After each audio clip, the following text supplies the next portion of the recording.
fighting for the inevitable horizon. Say, for example, a good example, against a Storm deck, it's an aggro control deck. You would like to play control cards against it. If you can answer everything, you should win. Against High Tide, you need to be the aggro deck, because if they play long enough, they'll end up playing, they'll cast a Time Spiral with 4 free counter spells in their hand. Yeah, absolutely.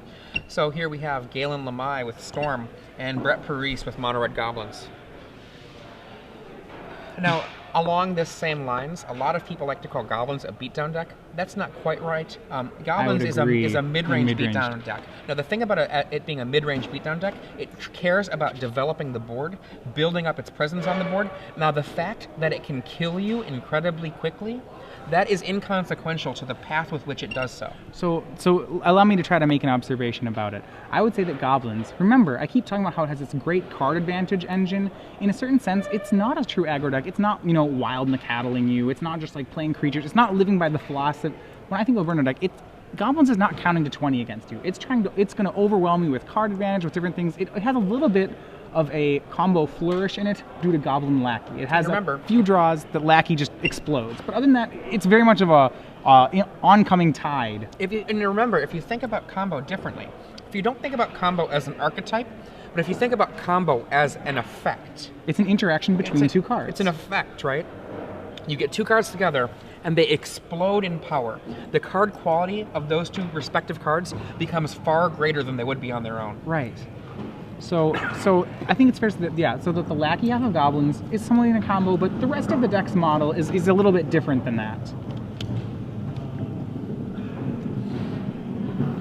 And I think we're seeing an opening play here from Brett Parise, and it's being read by Galen.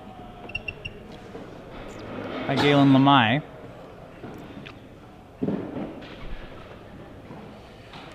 It's possible that they're looking at each other's deck lists right now. Oh, yeah, they can be shuffling and looking at each other's deck lists. You're right.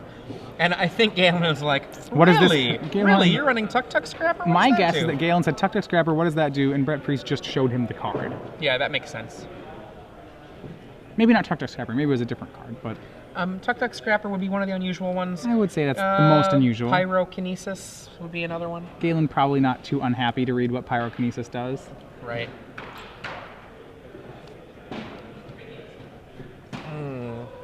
So, in this first matchup, Galen just looking for a kill as fast as possible. Brett really hoping to more engage that more combo side of his deck. Goblin Lackey, Warren Instigator, really hoping to just get something out of the gates that can actually erase a Storm matchup. If Brett draws one of the kinds of hands that is going to roll you over with Matrons and Ringleaders, that probably will not, or Ether Vials, that probably will not be fast enough in this matchup.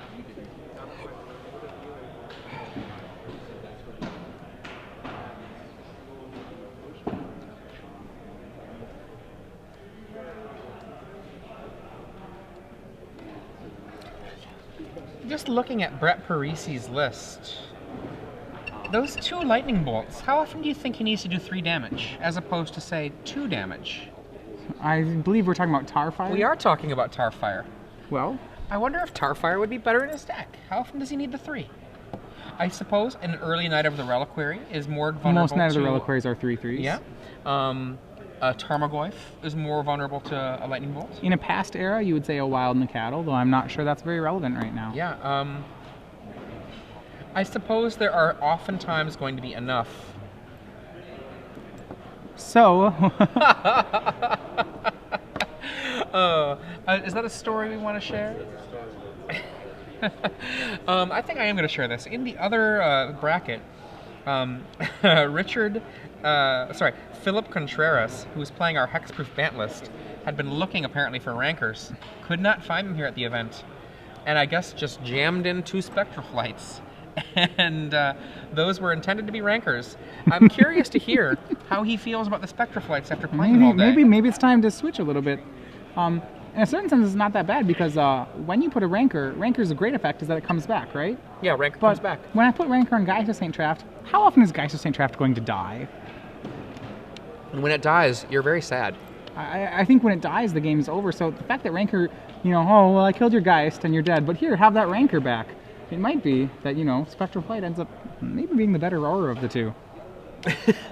Did you just say Spectral Flight was better than Ranker? I'm going to say, when you're fighting this many Hex creatures, it is very possible that Spectral Flight is better than Rancor. Okay. 1 second. Rancor only gets good when it comes back, and I don't see it coming back much. It's on creatures that don't die. Troll Ascetic especially doesn't die.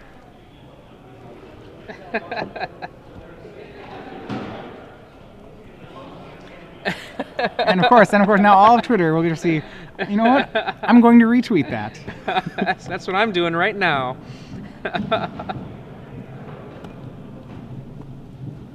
All right. 2 of them still discussing deck lists.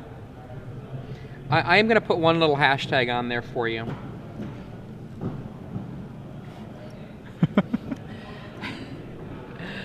Okay, Galen Lemei again with Storm here. And Brett Parise with Mono Red Goblins. There will not be a Spectral Flight cast in this match. No. That will be in our other matchup. So, Storm Goblins, Hexproof, and Aggro Loam. Still liking our prediction of Storm to win the Star City Open? I still very much am looking forward to that, I'm not actually. sure I see a bad matchup for Storm in this top 4. This is something we talked about earlier about ecology and the idea of thinking about metagames as ecological systems. If you take out the predators for Storm, the things that nibble on Storm, whether it's sideboard cards or decks, what happens? Storm can come up. Similar decks like Dredge. Dredge occasionally rears up its head. What don't we see here in this top 8? We don't see any burn, and we've been seeing burn in top 8s up until the Grand Prix Indianapolis for months now. Right. So if we're talking about Storm coming back up, so what predators disappeared for the most part? Well, we would say, you know, there are not many Thoughtseize decks running around. There's not a lot of, you know, Canadian Threshold, the tempo Delver style decks.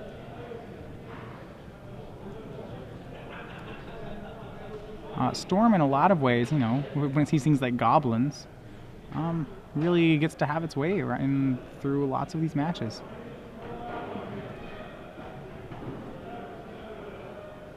These 2 getting underway soon.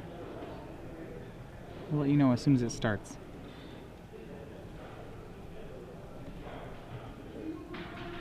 And Mulligan from Brett Parise. All right. Brett Parise the Mulligan. Knowing the matchup, not surprising that Brett might mulligan. There's really is this narrow slice of hands he's looking for. Galen on the keep, not a great sign for Brett. Galen probably keeping with a turn 3 hand would be my guess. Turn 3 or 4, anything slower, he'd probably be mulliganing it. He seems to have confidence that he can win this game, probably by the 4th turn. I'm actually very curious. If Galen Lemei does win this event, I would love to hear what happened to cards like Burning Wish. I'm sure there's a reason he's not playing them. It's very light on cards that actually win the game. 4 Ponder, 4 Brainstorm, 4 Preordain, 1 Ad Nauseam, 1 Tendrils, 1 Past in Flames. One thing that he does gain from not running Burning Wish is he gains what's called a sideboard. Right. Brett is now down to 5 cards in the first game. Goblins is a deck that can absolutely recover from a bad mulligan. One thing that you can easily see happen is a mountain and a lackey and a bunch of goblins. Right. If one of them is a ringleader, you're back in.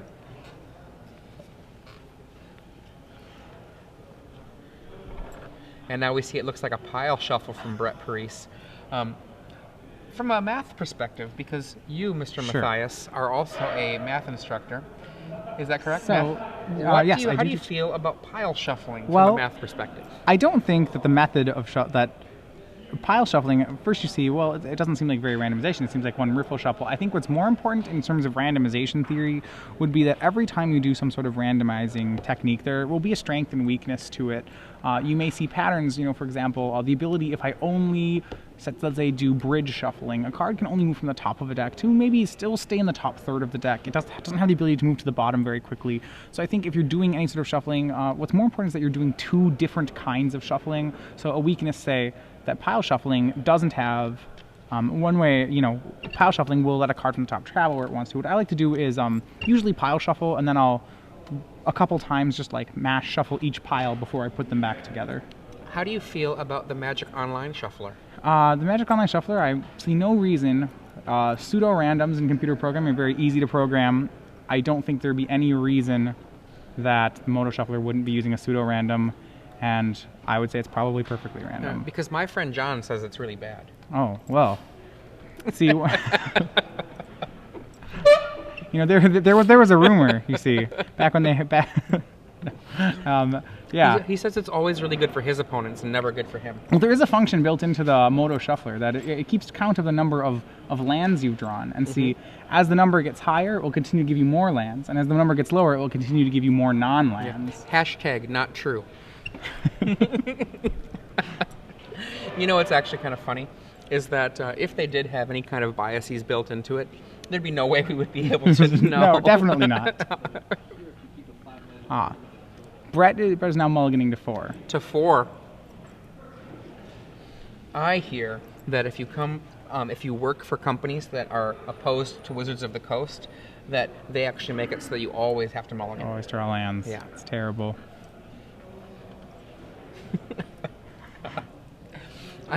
So I hear if you complain in the forums on Wizards, then they get you on the shuffler. They put you in the bad shuffle queue. That's not what I've ever heard. And we're waiting to see if Brett Parise can win from 4. Again, it's doable. I've done it once. Mountain Lackey Siege Gang Commander. Yep, it's very doable. I've done it once. I did it once, I believe, 12 years ago. Right.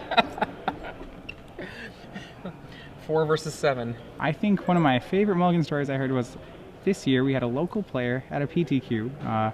People from the Midwest, you might know Dave Yatka. Oh yeah, Dave Yatka. Talked to him right after PTQ. So how'd your round go? This is in sealed. And said, oh, just your average win on a mull to 2 in sealed. And our response was, I don't think I've ever mulled to 2 in sealed. I think I might have seen that game.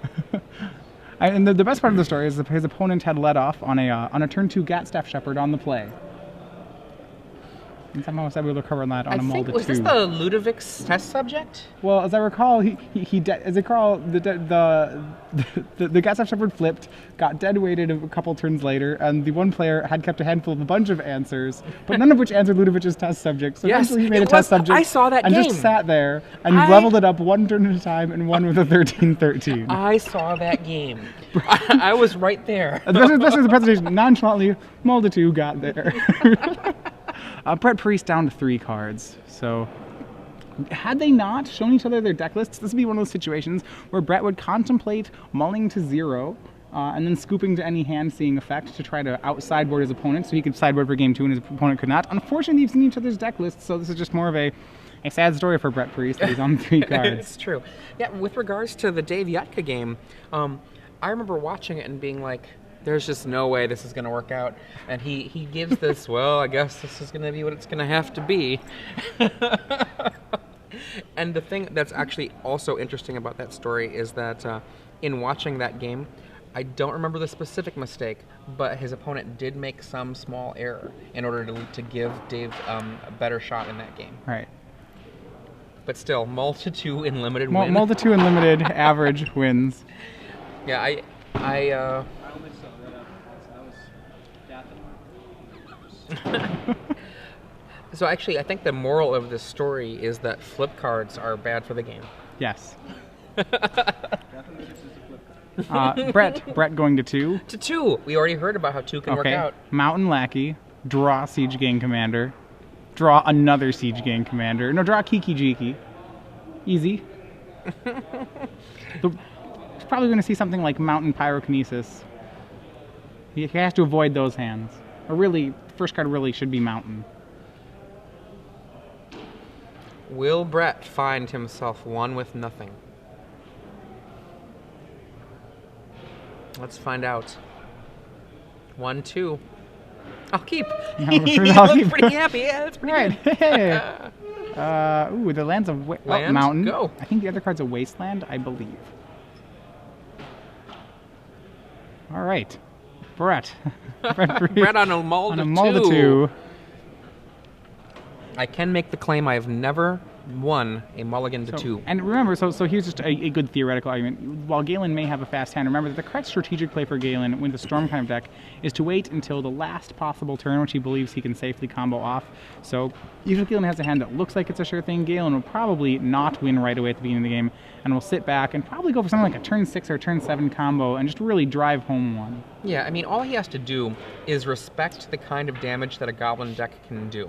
Yeah, maybe wait until Brett plays something like a Lackey. Once he sees a Lackey, say, okay, now you might be able to win it, now I'll combo you. One of the things I've seen happen a lot in Legacy is an opponent not giving respect to the sheer damage that can come out of nowhere from a Goblin's list. You'll be looking at it, you'll be like, oh, it looks like he can do 4, maybe if he lays one more creature it'll be 7, and then you instead have 35 staring down As we saw in the quarterfinals match, Brett Parise's opponent was at 26 life, having a lethal swing on the board next turn, and Brett was able to, he didn't end up doing it, but had a play where he could simply 26 his opponent.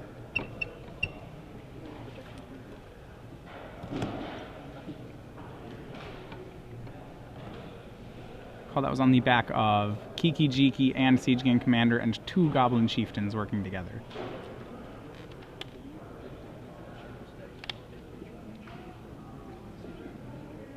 Alright.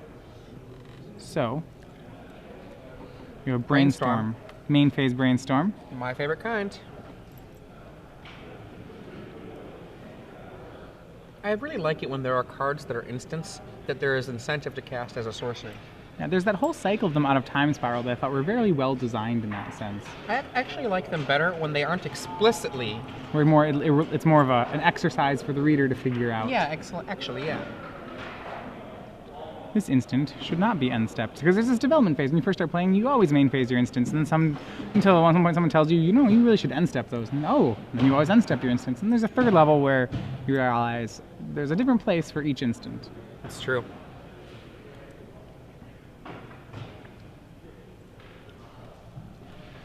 This game more of just an exercise, exercise of patience on Galen's part as to when he decides to combo out. Does he have the Haunted Ship Island? I am not sure. It's a World Wake Island, I believe. Is it? Okay. I'm unsure. Okay. Not getting island, just kidding. Judge is going to make him put the island into play, I believe. They're discussing it. Okay. Oh, look at this. Maybe Brett's plan was just to get Galen tired out for the inevitable game 3. So it looks like they're discussing with the judge whether or not he can get, because he did put the island in his land zone. If you ask me, this would be a clear case of it's been done. It's been done. If Galen had held it in his hand for a while and put it behind, like there's like an invisible line you can draw where your lands are from, and you put it somewhere not on that line, you know, back by the edge of the table, something like that. I'd be like, oh, okay, he's laying his options out. But no, I think when you put it right up next to your island in the untapped position, it shows, hey, this is what I'm getting. Yeah, I agree. Either way, so he and the judge will be discussing this. I mean, there's not too much of a consequence to the outcome of this game. Galen, I believe, has another fetch land. Judges have ruled that Galen can get a different land. And he'll take the more powerful Underground Sea. I think he's just trying to bait Brett into destroying it. I think Brett probably just waiting, saying, so it is a... Oh, that is the Haunted Ship. It's the Haunted Ship. That is from what set? Innistrad. This is the Innistrad land. For those of you who are just joining us, I'm Adrian Sullivan. I'm joined here in the booth by Matthias Hunt. We are in the semifinals of the Legacy Open here in sunny, well, I guess it's late enough to not be sunny, California, in Sacramento. We braved from the nice temperate climate of Minnesota and Wisconsin. We've come to the chilly shores of the west coast. It's true. It was actually shocking to me how much colder it was here. Yes. Wisconsin and Minnesota, well known for their warm temperature. California, especially in March. Yeah, California, not particularly known for being so warm. We see a preordained. Both cards are being left on top. Always a great sign when preordained is top draw. kind of a statement of, nope, there's nothing I would improve on about these. They'll do just fine.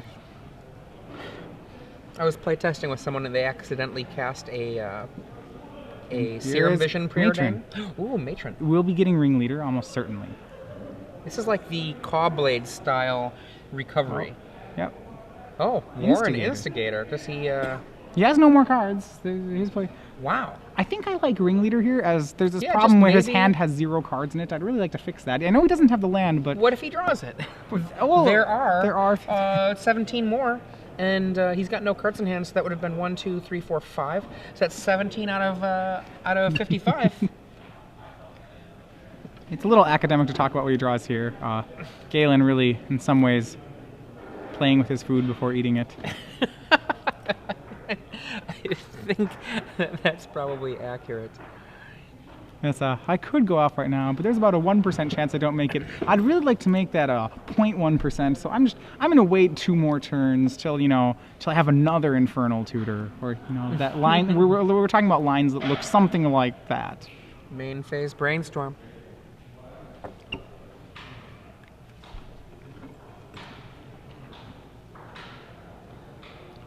In phase Brainstorm, he has another fetch land to crack.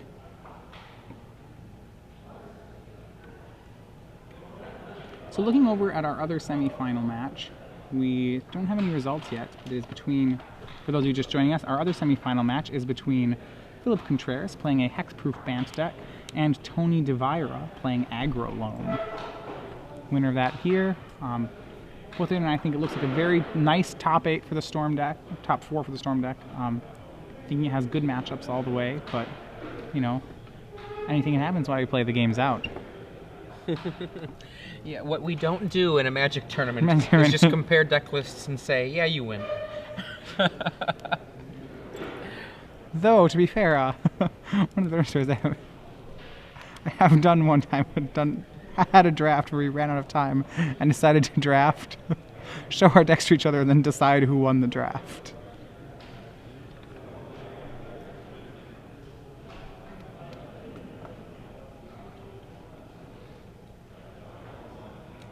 A fetch from Galen Lemei after the Brainstorm, making him have a virtual Ancestral from the Brainstorm.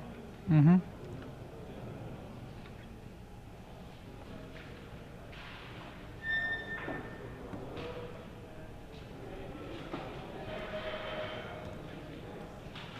Presents his deck for Brett to shuffle, or in this case, cut.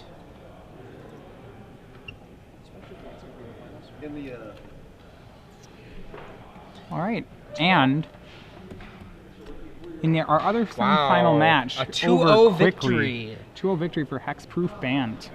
This means we're going to see Spectral Flight against one of these 2 decks. I think both decks here with a fairly decent matchup against Hexproof.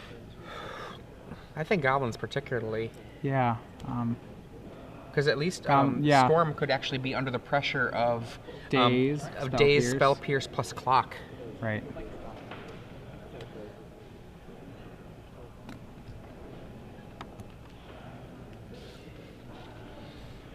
Ponder after all of these times. He's still thinking, what do I want to do? Is there any worry for him?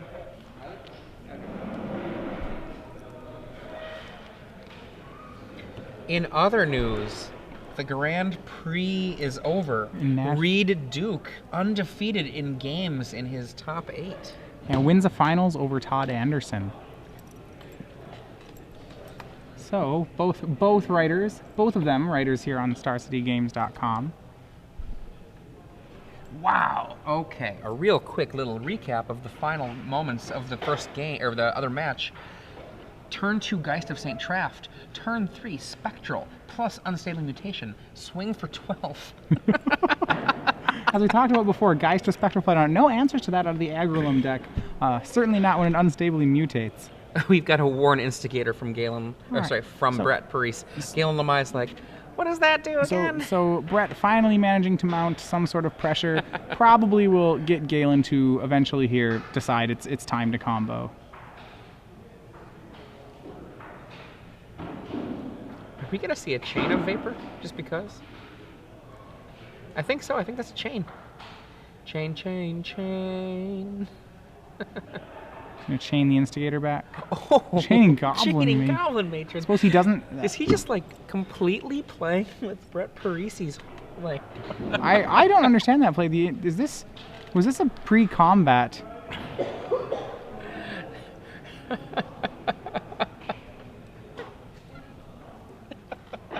All right. Well,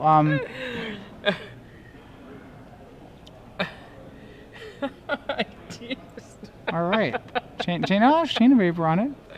All right. I suppose he can have the matron back. I think what Galen Lemei was saying is, if you sack your mountain, you can return the Warren Instigator as well. All right. So matron goes back to Brett Parise's hand. The Wasteland resolves. Wasteland resolves. Now, goodness, what that instigator first attack puts matron to play. Second attack puts any goblin from Brett Parise's deck into play. Suddenly, Galen Lemei under a decent amount of pressure from this instigator. He's willing to try to combo off now. I think he's going to win this turn. I think he's just playing with Brett. But I don't. I think he's kind of dangling the string in front of the cat. I would hope for better sportsmanship than that. There's got to be a reason on that play. I mean, honestly, there is something to be said about the dramatic victory in order to make the other person feel bad. Here we go. Dark Ritual. Storm. Spell number 1. Still had all these. Okay. Spell number 1. 3 black mana. And it is Galen Lemei decides it's game time. And you can see that he has a die there to represent the colors. The red die representing black mana. Well, in front of the swamp. In front of the swamp. We have Cabal Ritual. Ooh, I like Cabal Ritual. And he does have 7 cards, so that'll create 5 black mana for a grand total of 6. Second spell of the turn. What did you call this portion of the game? Garbage time. Garbage time. Where the game is over, but it hasn't ended. Infernal. Getting another Cabal Ritual. So 3 spells. Lots of black mana on the horizon. If I was Brett, my concern would just be, show me the final card that makes it all happen. Secretly thinking, what am I going to get with this Goblin Matron next turn?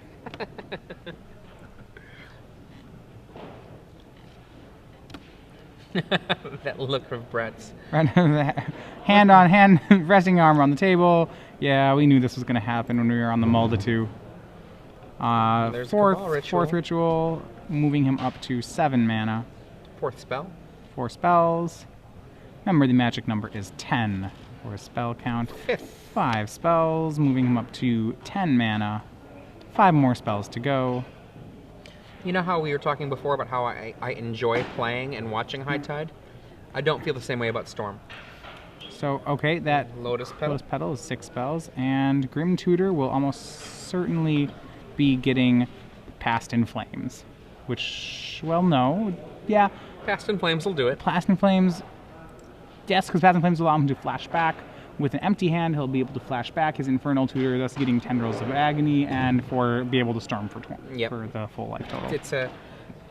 I believe he can make it so large as to be pretty crazy. Yeah, Galen goes to 14 off Grim Tutor, but should be enough for the game.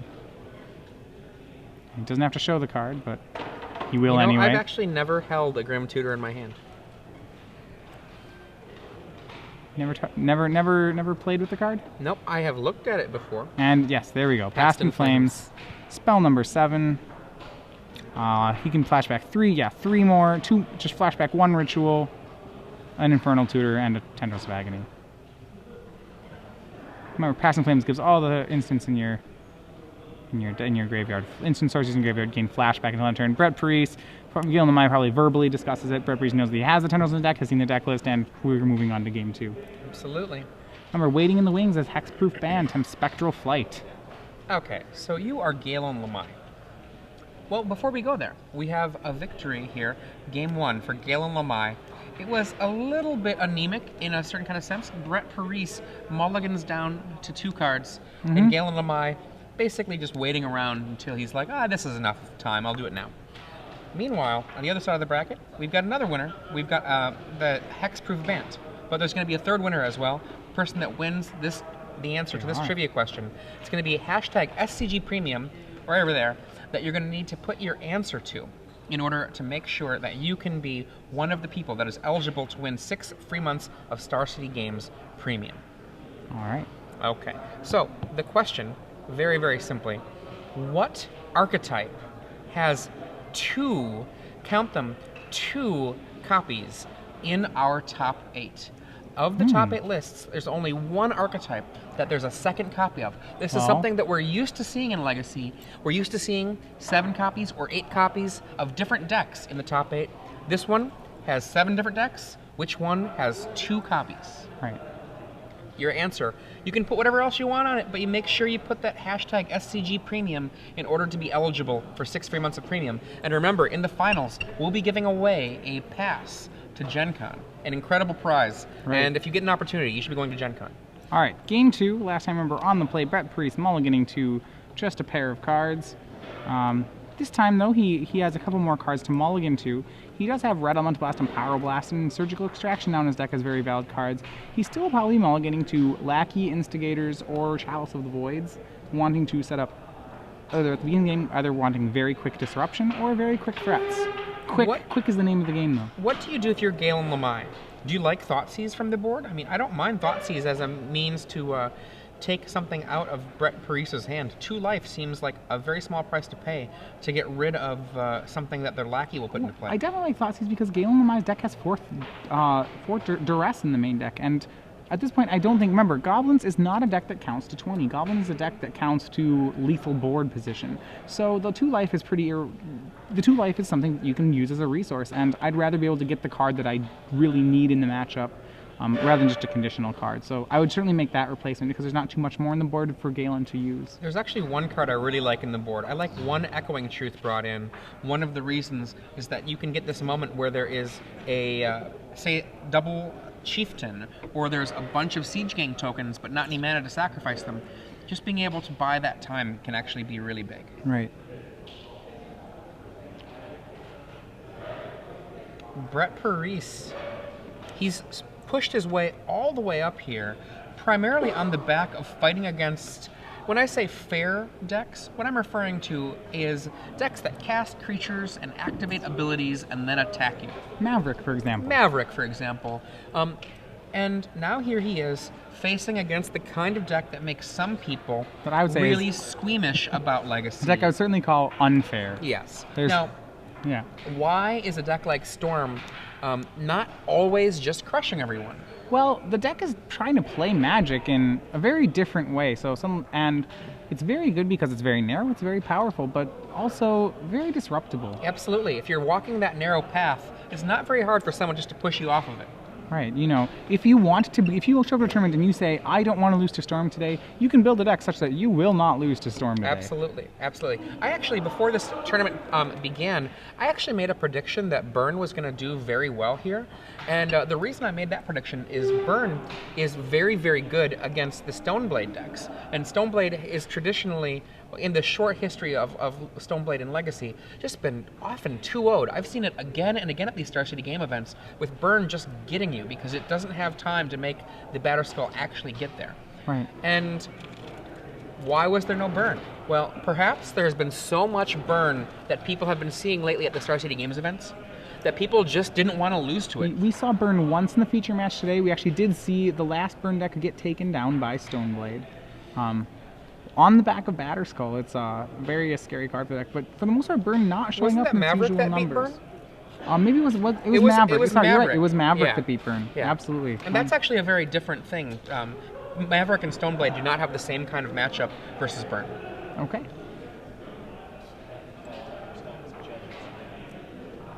Yeah, a big difference between that matchup is that Maverick is able to push out big creatures much more quickly, whereas versus Stoneblade, all you have to do is kill the first Stoneforge Mystic, and then you can burn them to death at leisure, with Price of Progress being incredibly powerful. Right. But like I was saying, though, that's a narrow path, though. If you want to beat Burn, you can walk into a tournament and have it be very likely that if you played Burn every round, that you would XO that tournament.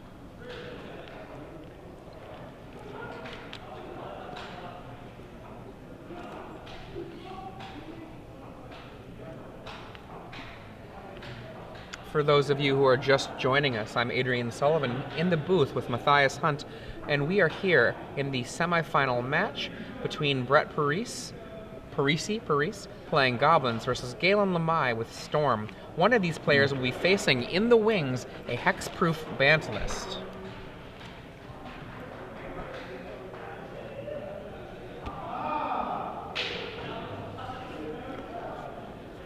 If you want to join the conversation about the event on Twitter, remember, SCGCA is the hashtag, and you can always reach both of us at SCG Live.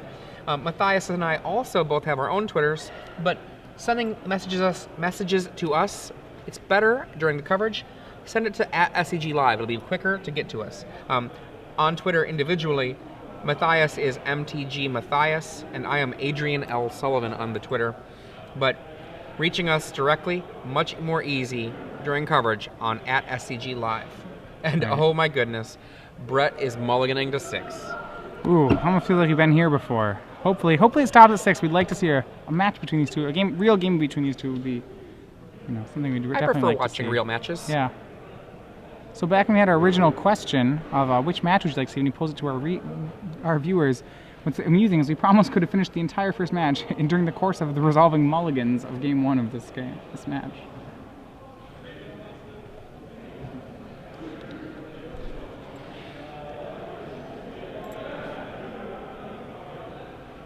Galen keeping his 7 again. All right, Brett looking for one of those faster starts. And a real quick comment to Twitter. I didn't specifically mention the epic storm with regards to Galen, but I was conjecturing about any of the kinds of storm, and Ant was the one I named. Chalice of the Void on 0 for Galen against Galen Lemei. So at 0, that stops 4 Lotus Petals. 4 Lion's Eye Diamond. And 4 Lion's Eye Diamond. That's a reasonable thing to hit. The real coup de grace would be landing 1 on 1, but I think he's worried about duresses and thought seizes. I mean, what would obviously be the icing on the cake here is if Brett's next play is Mountain Chalice on 1, that would be very difficult. Brett does not have another Chalice stand. He does, however, have a Surgical Extraction. Probably maybe one of the reasons he doesn't want to play Chalice on 1. What's your opinion? Would you run out the Chalice on 0 or try to wait to do it on turn 1? I like getting the first Chalice out, period.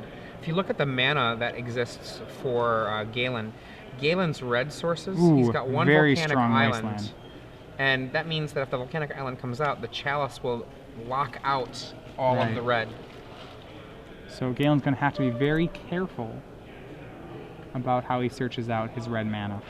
He has just one way to make red mana in the deck.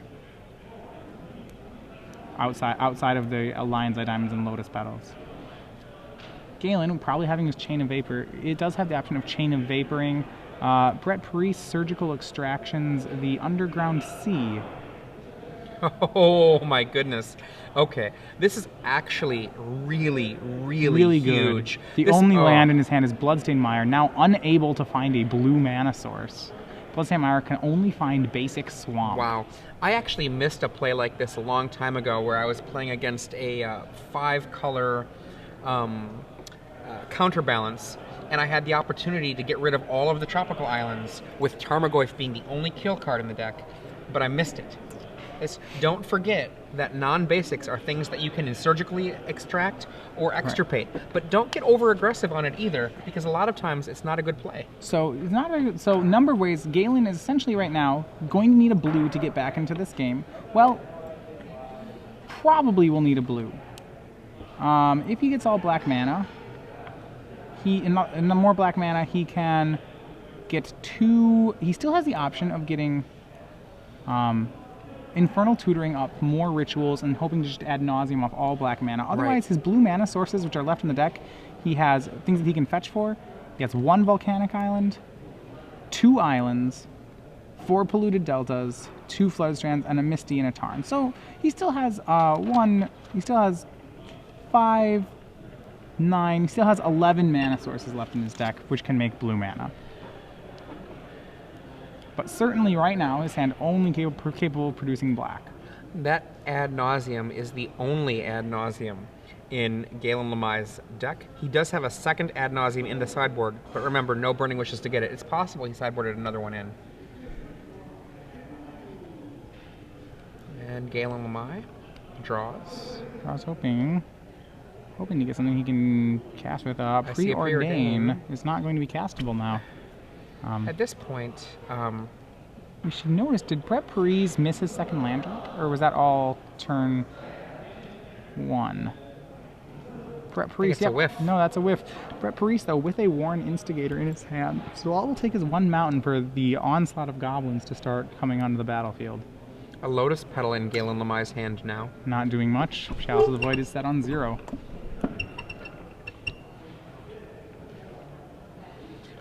Now, Galen Lemai fetching a swamp here, you might think to yourself, well, that's foolish. That means that he can't, that means that he's less likely to draw, you know, the land that he needs. Well, it does reduce his ability to draw a swamp, but he needs island. Oh, there we go. It's red. He can fetch the tropical island. Right. There is the one volcanic island in the deck. Not tropical. So this is his only source of red left to him. If this gets wastelanded, that's it for him when it comes to red sources. Right. It's very critical here now. Preordained. Are you gonna get that? I would red blast it. Brett Parise hoping to get to that one wasteland would really be a good play. See that little tap? Ooh, there's Warren a Warren Instigator. Not as good at wasteland, but pretty close. It's really hard for me not to quote Turbo Bob every time I see someone grab someone's card to read. So now there's a, I believe it is a Polluted Delta drawn by Galen Lemai, bringing him actually quite close to the lethal he needs to win the game. He can, at this turn, probably Infernal Tutor for maybe another Cabal Ritual. Still building his way now, so if he gets to resolve an Ad Nauseam, is that going to win the game for him right now? He can't play any Lotus Petals or Lion's Eye Diamonds. Actually. I think what he's going to want to do, I think I see a Brainstorm in his hand. I think he's going to want to get rid of those Lotus Petals and Lion's Eye Diamonds and find some new stuff. He's not under the pressure that he's going to die next turn. I think he's going to go for the next turn after this one. What it seems to me what he needs to do is get up to 5 black mana and 1 blue. If he can Ad Nauseam and main phase Brainstorm. If he can Ad Nauseam and then get a Chain of Vapor once off his Ad Nauseam, his 1x Chain of Vapor, he can Chain of Vapor the Chalice of the Void, and then he'll probably be able to complete the rest of his combo. It looks like he's putting back some zeros, yes, a Lion's Eye Diamond and a Lotus Petal. But really, probably his line to victory does come through. Well, it's going to have to happen very soon, to be honest. Warren Instigator, because of the Matron in Brett Parise's hand, Warren Instigator will be putting a lot of damage into play.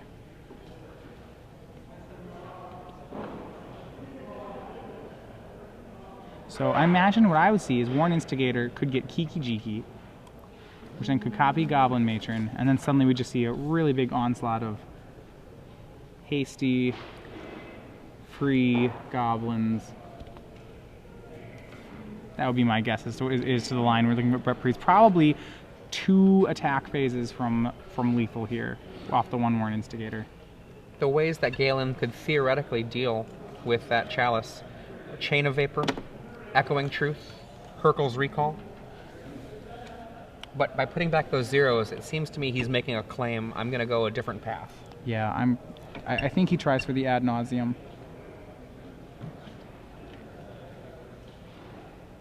All right, so finished resolving his Brainstorm. And the Brainstorm will do its good Ancestral Recall impression here, as he's going to be able to crack a fetch land. And Galen passes the turn.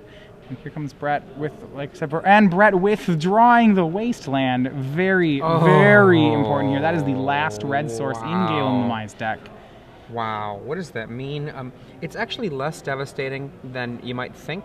The more of the big issue is the 1 mana going away. Oh, and so here comes the clock. I think it's Kiki Jiki is my guess. Which will give him next turn every goblin he could want.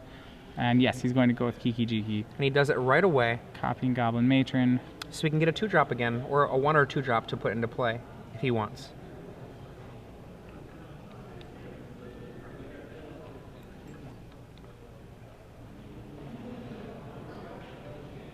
Matron could find... Well, let's see what he gets. Like I said, I believe he's about 2 attack. This is his first attack phase. His next attack phase will probably be lethal.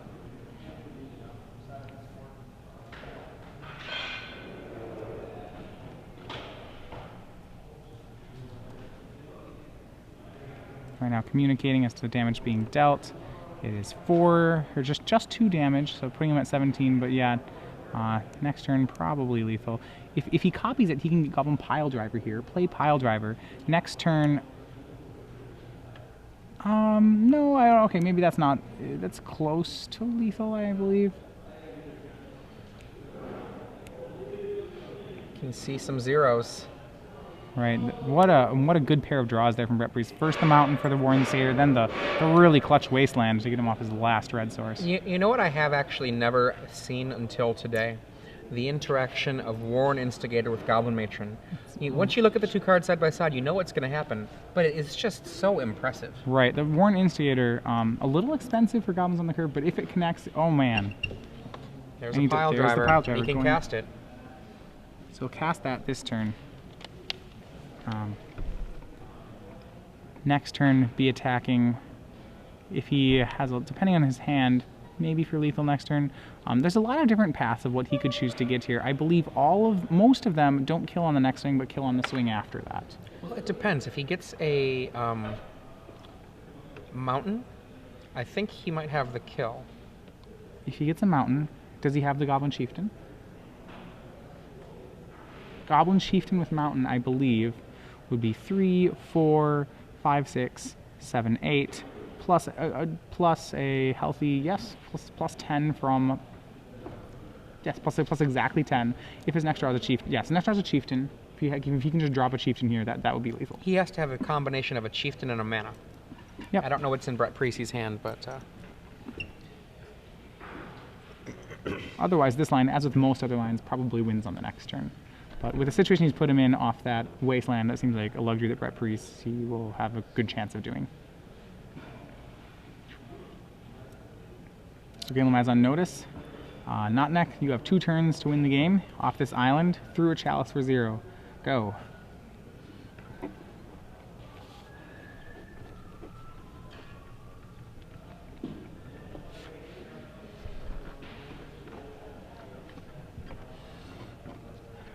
That haunted island looks so sad out there all by itself. Yeah.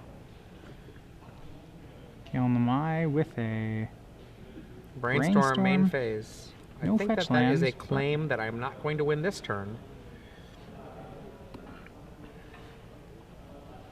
And he has no lands off it, if I'm seeing that correct. And that's just not what he wants to be seeing right now, really.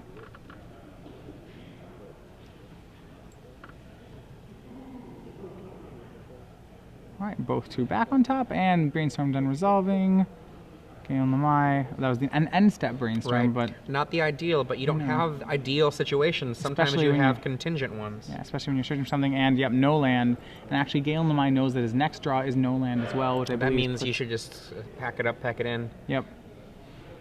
Makes a copy of Pile... Oh, right, next turn, Kiki Jiki makes a copy of Pile Driver. And missed that on my side, but yes, no, that actually is a... Is that a kill this turn? We have each one swinging for 7, 14. That actually is lethal. Okay, fair enough. So if you're Galen Lemei, do you show those zeros to Brett?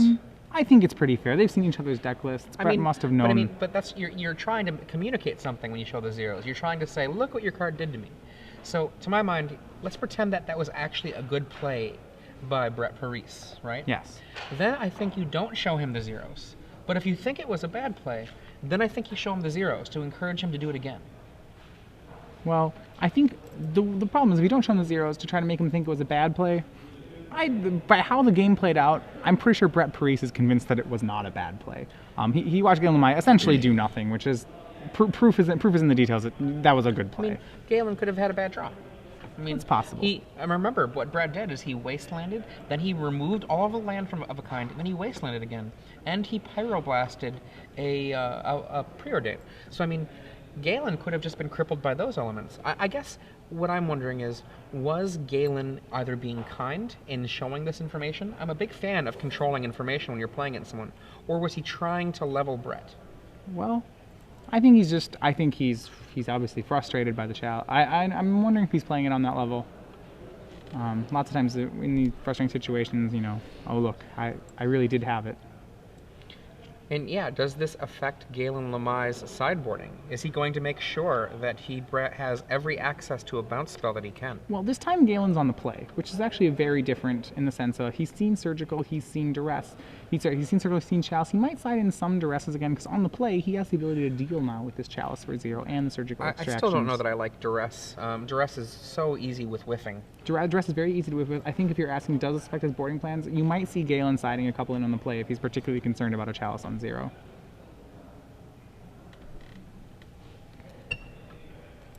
For those of you who are just joining us, I'm Adrian Sullivan with Matthias Hunt, and we are in the final game. Our players here, Brett Parise with Goblins and Galen Lemei with Storm, shuffling up to prepare for the eventual victor, facing against Hexproof Bant, a deck with 4 Troll Ascetic, 4 Geist of St. Traft, and then a number of creature enchantments, or as if you prefer the newfangled term, 3 Unstable Mutation, 2 Spectral Flight, standing in for Rancor. You know, in a sense, I'm kind of wondering if we have a moment, and I don't know much about sports, but I do remember a game a long time ago where there was an injured Packer, and they said, hey you, Brett Favre, get in there. Is that what Spectral Flight's going to be? Oh, possibly. In the absence, we could see a lot of different sorts of enchantments. Really, anything that makes it large, I don't know. It remains to be seen whether or not it is worse, how it compares to Unstable Mutation. Unstable Mutation, I mean, I remember when that card was printed, how excited we were to put that on Flying Man. Oh man. I don't play know. Flying Man, Serendib Efreet, all your favorite blue flyers, make them unstable. Yeah. Our runner chiming in, Flying Man, at the same time. I remember one of my first decks was used, at the time, I think it was one of the first times I transitioned from being a very casual player to suddenly realizing that, you know, trying to be a little more competitive was an illusion. It played with Illusionary Forces, which, you know, is actually just a flying creature, an aggressively caused creature with a drawback. It's a 4/4 flyer for 4 with cumulative upkeep. I remember first time playing that, I remember saying, well, why would you play a creature with cumulative upkeep? Those things just die. You know. Cumulative upkeep.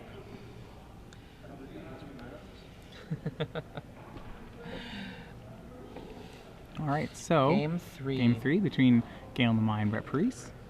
Now, a lot of matchups are very dependent on, not dependent, there is a large percentage that swings back and forth on the play or draw situation. I think this is one of those matchups. Right, especially when a lot of Brett, like we saw last time, Brett was able to turn 1, put down a Chalice for 0. It was very important. It really stopped Galen Lemei's hand.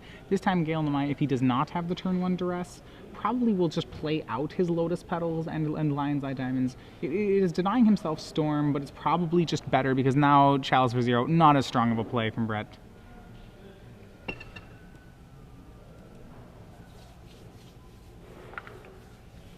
Let's see if Brett can get a game without a mulligan.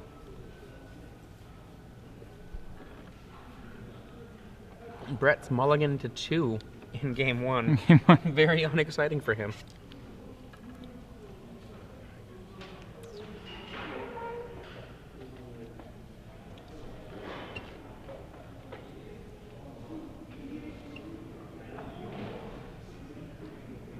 All right, both players done sideboarding, putting their sideboards back.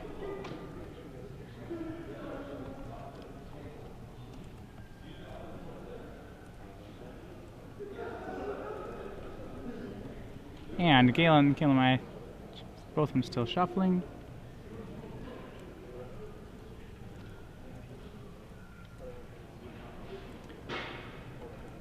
So just a recap of in our top 8, we saw in the last round, we saw Galen Lemei with Storm, defeating Michael Hetrick, playing Blue-White Stoneblade in the top 8. Brett Parise with a very narrow win with his Goblins deck, also over Blue-White Stoneblade, so he avoided both sides of the mirror match, not winning. We have Philip Contreras with his Hexproof Bant deck, beating Sneak Attack Show and Tell deck by Richard Santani in the quarterfinals. In our last match, we had Aggro Loam by Tony DeVira beating a Maverick deck piloted by Jacob Corey. That Loam deck then quickly falling to Hexproof Bant in the semis. If I were sitting off on the side and I was Philip, what I would want to do is I would want to make sure that, not make sure, I would really be hoping that Storm won between these, because Storm would be the deck I would prefer to play against. We made our prediction that Storm was going to win the whole thing. Well, that was before Spectroflight pushed its way to the finals. Yeah. Even so, I think Galen Lemei still has very good positioning going right now, if we're to make the finals. If Galen Lemei makes the finals, I am going to tell you, I bet Spectroflight wins this tournament. Regardless of which side makes the finals? Oh my and goodness. Brett, regardless, really. We'll hold on to that thought. Brett mulls again. This means he has mulled 7 times this match so far.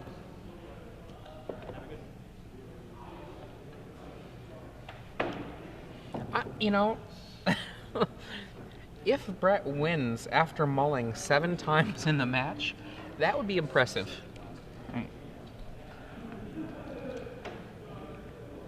And I mean, I'm wondering how many of these mulligans are land-based mulligans, how many of them are strategic-based mulligans. You know, say for example a hand out of Goblins of Ethervile, land,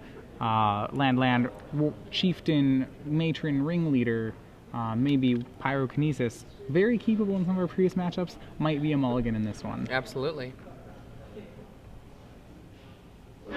I'm a big fan of strategic mulliganing when you're playing against decks that are so narrow. You can't just keep a okay hand, you've got to keep the right hand. One of the best things you can do in playtesting, a mull to 5 for Brett. Going to 5. I'm almost seeing a replay of game 1.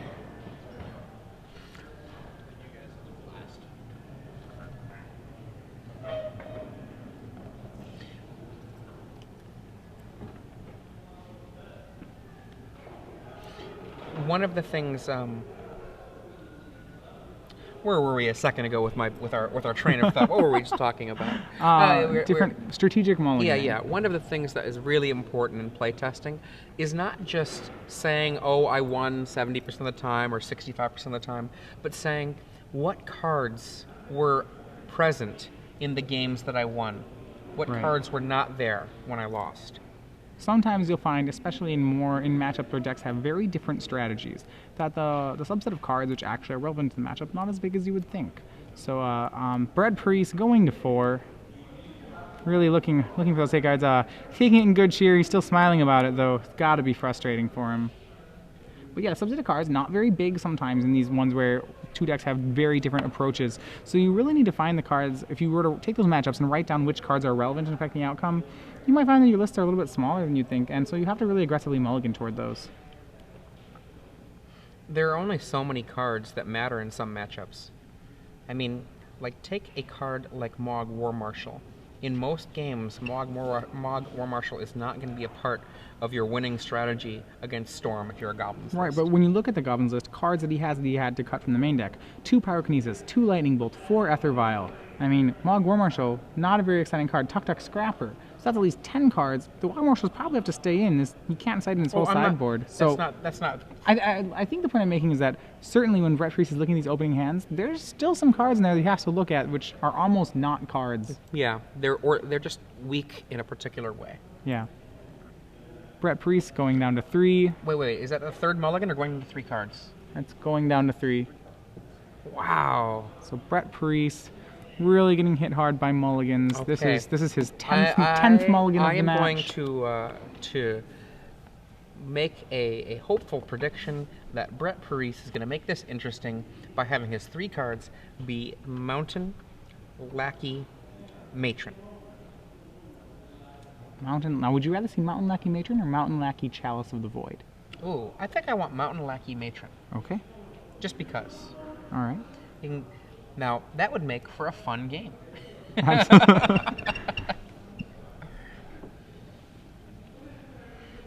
totally really funny is if Brett gets that draw, but Galen has the Thoughtseize. But Galen has the Thoughtseize. And then his hand will turn to Mountain Matron. Well, no, actually Brett's on the draw, so you can give him a 4th card. But no, still really not what Brett wants to see.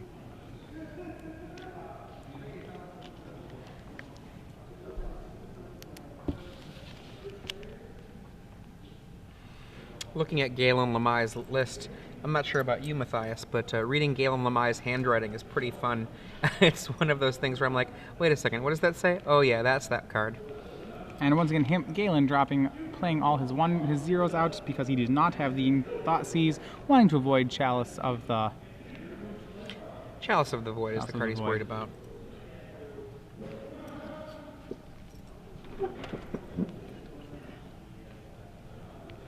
All right, so we have just the Relic of Progenitus here for Brett. Parise, just 1 card, 2 cards left in hand. We have from Galen Lemei all his mana sources out. Going to once again because he doesn't have, he has to make sure that he's going to watch out when he tries to pass the flames for the Relic of Progenitus. But other than that, he's going to probably take his time in setting up what he thinks is the ideal turn. So playing a fetch land, probably opting not to crack it in case it gets, as we saw in Game 2, Brett Parise running a lot of wasteland effects. But once again, just as in Game 1, Galen probably taking his time just to ensure a victory here. And, yep, just going to sculpt up a hand, probably right here. Or deciding on, working on his play. But and playing a Brainstorm, keeping his fetch land up. We see from Brett Parise a reminder to himself, down on top of the deck, remembering to activate the Relic of Progenitus on end step. So Galen Lemei, 3 cards in his hand, putting 2 back. Remember, he does not have to see those 2 again, because thanks to the Polluted Delta in play.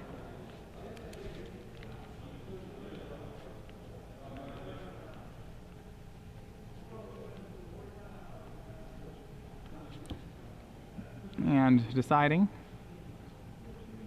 Really here he has a bit of time, doesn't have to keep many of his disruptive elements. May want to keep some cards as an insurance policy, in case Brett goes land, Chalice on 1. Galen would probably like to keep some sort of way to answer that. That sort of play, really the only thing that Galen has to be worried about now, so as long as he makes sure he keeps in hand an answer to that, it seems like he should be able to combo at his leisure. And cracks the fetch land. No, does not. And, yep, cracks the fetch land. He goes 19 to reset his deck.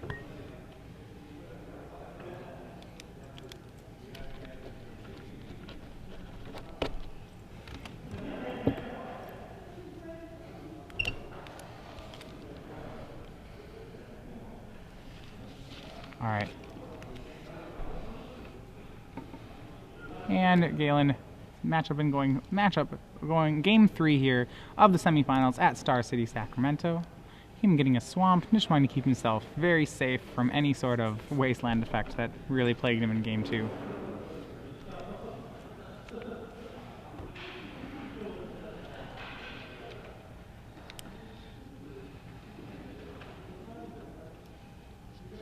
Relic just there to nibble away. Yep, Relic is only a little bit of a pain. Not a very big pain, but a little pain. No, make sure that Galen may adjust his strategy by, instead of going for the Past in Flames kill, he may go for the Ad Nauseam kill. Galen, despite not deciding to go for the turn 2 kill, actually. So not in this situation, usually I like to not usually go for it this early, but I guess Galen deciding really, sometimes, especially with his deck, some kind of combo decks have a certain amount of randomness as to whether or not they can get to the combo or not. Galen's deck is not. Once he has the combo, he actually just has the combo. So it might be that he sees, I'm 100% to make it here. Even though it's turn 2, I'm going to go for it. So 3 black mana, storm count currently at 2. Storm count at 3 for black mana. Cabal Ritual not at threshold, so only +1 on the mana. It's fine. I think at this point it's just somebody's playing for Storm. The yard will probably get. Oh yeah, of course. Yep. Just interesting. Just bookkeeping. Yep. Interesting. Sometimes, you know, for example, in Modern, we actually just play Pyretic Ritual because it's actually, sometimes it's not the mana you're worried about, it's the Storm count. But, I mean, all right. Infernal Tutor. He's going to respond by sacking his Lion's Eye Diamond to make sure his hand is empty. Getting rid of a Preordain. Okay, Infernal Tutor is the 4th spell of the turn. So, with the Lotus Petal making red mana. The Lion's Eye? The Lion's Eye. With the red mana he makes here, he should be able to Infernal Tutor for Past in Flames, cast Past in Flames, recast all his rituals, recast Infernal Tutor, and Tendrils for lethal. Probably explaining this aloud to Brett Parise. With 6 mana up, Past in Flames only costs 4. So, when Past in Flames flash back, Past in Flames costs 5? That's correct. It's 4. No, it's 4. It's 4 to the cast initially. 4 to cast initially. So the 4 to cast, 4 to cast, and then he can chain through all his rituals again. +2, +1. That should be plenty to 2 Tendrils for 20 here on turn 2. Which, Brett Parise, there's a lot of cards in his deck, you know. Maybe he's sitting on a hand where he has a Chalice, saying, well, I was going to Chalice on 1, but you never really gave me the chance to, and this is one of the, when we said some decks inherently unfair, this is one of the reasons why we say that about some decks. Yeah, and the thing is, like, we remember Patrick Sullivan talking last year at Star City Games Los Angeles that he didn't run Pyrostatic Pillar in the sideboard of his burn deck because he said it would come to the table too late. When you're on the draw, that's often the case. Galen just confirming that he has lethal here.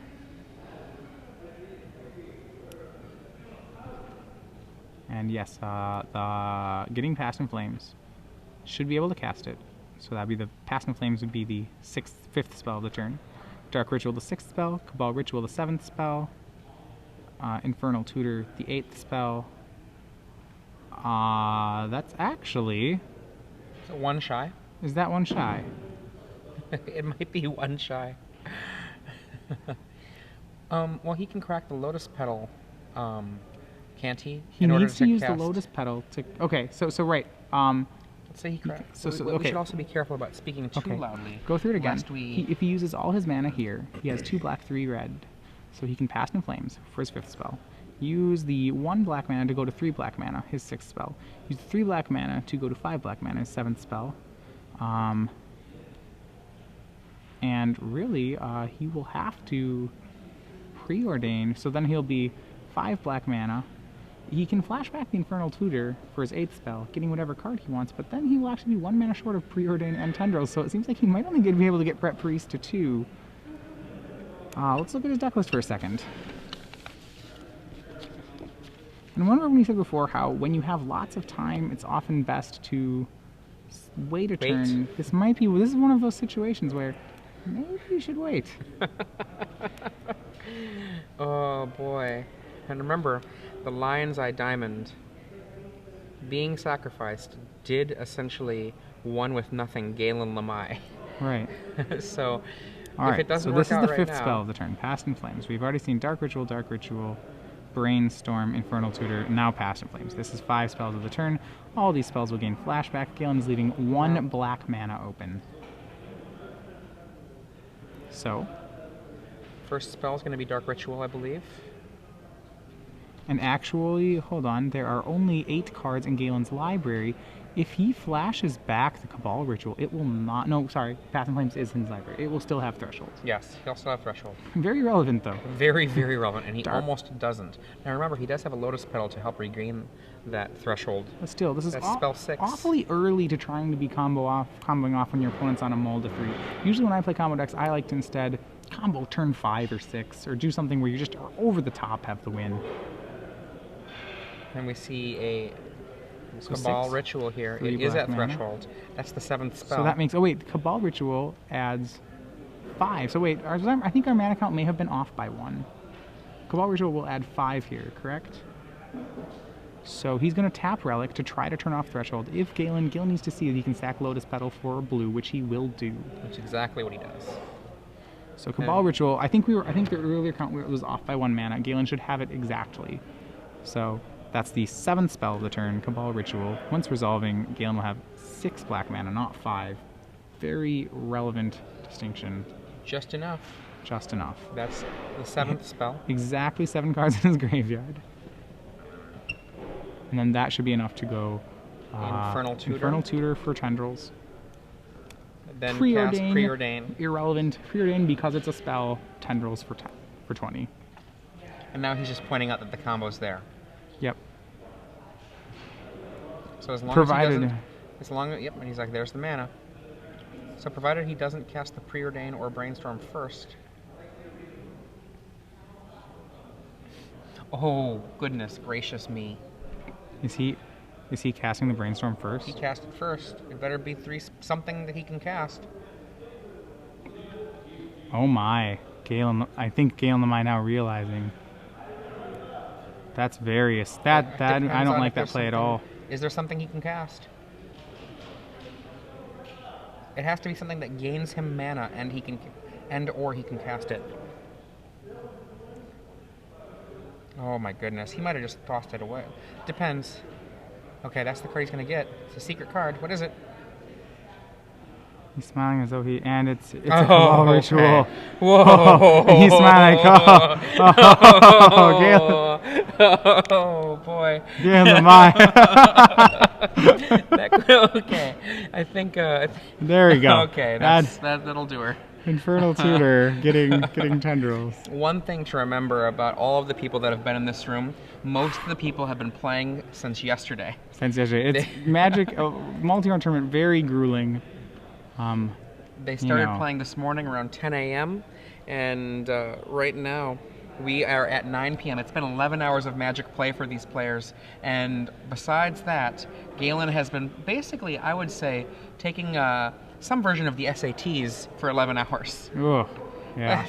That was close. That was close. So, okay, how